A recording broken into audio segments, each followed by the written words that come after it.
Si Sunny noon nagkasakit, dinala yan sa akin. Mabuti kami nagbigay sa kanila ng number ko para magamot ko. Grabe na yung kapayat sikap, naalala mo noon? Oo. Oo, yun pala yung sakit niya pala. May nakita kasi ako sa ano, hindi sa pagdoktor, may tao na lumabas. Kaya nang sabi ko sa kanya, siguro, pero grabe yung kapayat, hindi makatayo kung hindi siya hawakan, mag-alalay ng dalawa. Kaya mabuti nga, kaya gusto kong magamot kita sa video call na lang kasi malayo man yung sa inyo at sa akin. Sasakay ka pa ng barko. O kaya ang gagawin ko na lang, ang panggamot ko dito na lang sa video.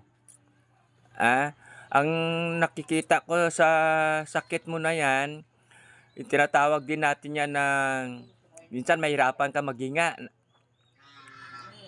Madali kang mapagod. Tapos, yun ang tinatawag natin na rayuma. Ingatan natin yan. Pero mag-send ako sa iyo ng mga pagkain ng mga bawal. Mag-send ako. At saka yung sa kidney mo. Ingatan din natin yan. Minsan tumataas yung creatinine natin. Tulungan kita dyan para mabilis yung pagaling mo. Pero ang lahat na isisend ko, sundin mo yan para mabilis ka gumaling. Ilang taong ka na ngayon?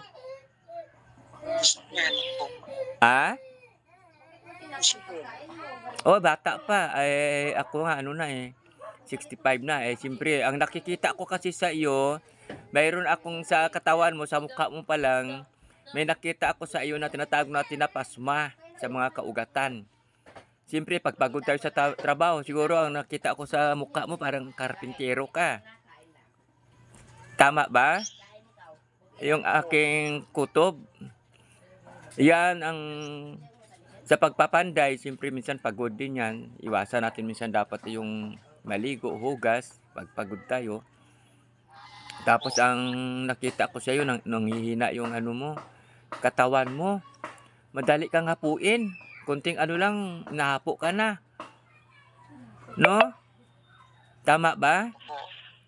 O kaya yung sa mga pagkain, iwasan natin yung mga pagkain nga nakakasama sa katawan mo. Number 1, yung pagkain muna ng mga noodles, iwasan muna natin yan.